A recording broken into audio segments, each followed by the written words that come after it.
શહેરની અલગ અલગ સ્કૂલમાં બોમ્બ સ્ક્વોડની ટીમ પણ તપાસ કરી રહી છે। અમદાવાદની 13 સ્કૂલમાં ધમકી ભર્યા ઈમેલ આવ્યા હતા।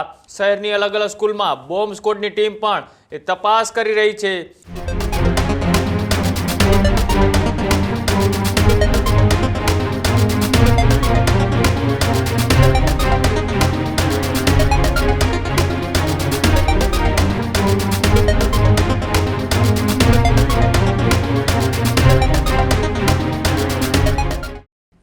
સમાચારોમાં આગળ વાત કરીએ કે આજે વહેલી સવારે અમદાવાદની સ્કૂલોની અંદર એક મેલ આવ્યો અને આ મેલથી પોલીસ વિભાગ સહિત સ્કૂલના જે સંચાલકો છે તેનામાં પણ એક અફરાતફરીનો માહોલ સર્જાયો હતો। અમદાવાદ શહેરની સ્કૂલોને બોમ્બથી ઉડાવી દેવાની ધમકી મળી હતી। અમદાવાદની અલગ અલગ સ્કૂલને બોમ્બથી ઉડાવી દેવાની મળી હતી ધમકી। અમદાવાદની 13 સ્કૂલમાં ધમકી ભર્યા ઈમેલ આવ્યા હતા। પોલીસ કંટ્રોલ રૂમે સ્કૂલને ધમકી ભર્યા ઈમેલ મળ્યા હતા તેની તપાસ શરૂ કરી। શહેરની અલગ અલગ સ્કૂલમાં બોમ્બ સ્ક્વોડની ટીમ પણ તપાસ કરી રહી છે। તમામ સ્કૂલના વિદ્યાર્થીઓને તાત્કાલિક દૂર કરવામાં આવ્યા હતા। ધમકી ભર્યા ઈમેલથી પોલીસની અલગ અલગ ટીમ તૈનાત કરી દેવામાં આવી હતી। સ્કૂલોને બપોરે 1:30 બોમ્બથી ઉડાવી દેવાની ધમકી મળી હતી। તમામ સ્કૂલ ખાતે પોલીસ અને ફાયર વિભાગની ટીમ પહોંચી હતી। સ્કૂલ તરફ આવતા રસ્તાઓને લોકોની અવરજવર માટે તાત્કાલિકના ધોરણે બંધ કર્યા હતા।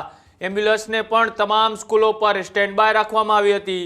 સ્કૂલમાંથી તમામ વિદ્યાર્થીઓને રજા આપીને ઘરે મોકલી દેવામાં આવ્યા હતા। હજુ સુધી કોઈ સ્પષ્ટ કારણ સામે નથી આવ્યું કે કોના દ્વારા મેલ કરવામાં આવ્યો હતો, કોના દ્વારા સ્કૂલને ઉડાવી દેવાની ધમકી આપવામાં આવી હતી।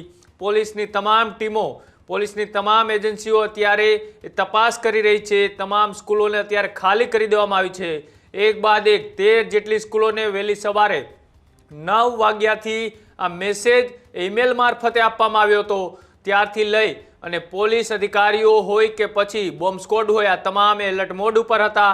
તમામ વાલીઓને જાણ કરી દેવામાં આવી હતી। પોલીસના ઉચ્ચ અધિકારીઓ અને શાળા સંચાલકોએ પણ એક બેઠક યોજી હતી અને બેઠકમાં કોઈ ભય ન ફેલાય તે માટેનો પણ એક મેસેજ વાલીઓને આપવામાં આવ્યો હતો। અને જે રીતના સમાચાર મળતા જ એ અમદાવાદની તમામ સ્કૂલો અત્યારે એલર્ટ મોડ ઉપર રાખી દેવામાં આવી છે। હજુ સુધી કોઈ સ્પષ્ટ એવું કારણ સામે નથી આવ્યું કે શા માટે આ મેલ બોમ્બથી ઉડાવી દેવા માટેની ધમકી ભર્યો કરવામાં આવ્યો અને શા માટે આ સ્કૂલોને ટાર્ગેટ કરવામાં આવી। પોલીસની અલગ અલગ ટીમો છે, બોમ્બ સ્ક્વોડ હોય કે પછી સાયબર ક્રાઇમ હોય, આ તમામ પોલીસ અત્યારે એ ઘટનાની તપાસ કરી રહી છે કે આ માટેનો મેલ શા માટે કરવામાં આવ્યો, શા માટે સ્કૂલોને ટાર્ગેટ કરવામાં આવી। તેને લઈ અત્યારે ક્યાંક ને ક્યાંક વાલીઓમાં પણ ચિંતા છે કે જે વાલીઓના વિદ્યાર્થીઓ છે, એમનું બાળક છે એ હજુ તો થોડી કલાકો પહેલાં સ્કૂલે ગયું હતું અને અચાનક એ તમામ વાલીઓના ફોનની અંદર ઘંટડી વાગતા એક ચિંતાનો માહોલ પણ છવાયો હતો।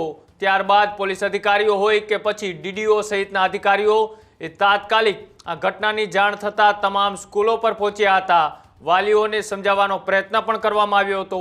સાથે જ પોલીસ, ફાયર વિભાગ, એમ્બ્યુલન્સ સહિતનો જે સ્ટાફ છે એ ખડે પગે હતો, પણ હજુ સુધી આવી કોઈ ઘટના બની નથી। અને સાથે જે રીતની 1:30 આ તમામ સ્કૂલોને બોમ્બથી ઉડાવી દેવાની જે ધમકી મળી હતી, આ ધમકી આપનાર કોણ છે તેની પણ અત્યારે પોલીસ તપાસ કરી રહી છે।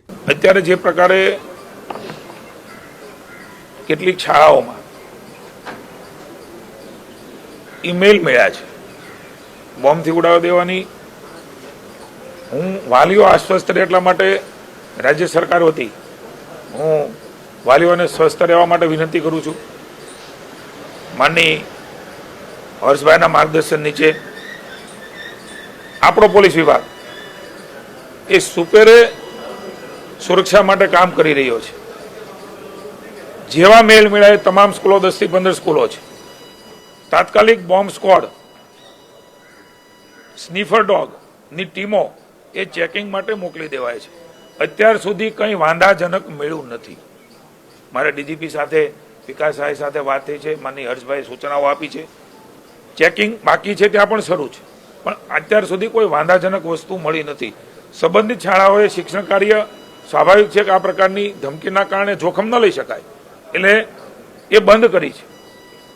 રાજ્ય સરકાર પણ એમાં મોનિટરિંગ કરી રહી છે, સતત હર્ષભાઈ એ જોઈ રહ્યા છે। હજી સુધી કોઈ એવી વસ્તુ મળી નથી એટલે વાલીઓ આશ્વસ્ત રહે।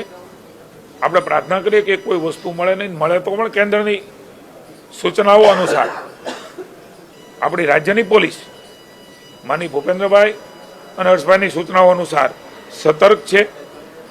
અમદાવાદમાં ક્રાઇમ બ્રાન્ચને આ ઈમેલ ક્યાંથી જનરેટ થયો છે એની પણ તપાસ એ ભાઈ હર્ષભાઈના માર્ગદર્શન નીચે પોલીસને સોંપવામાં આવી છે.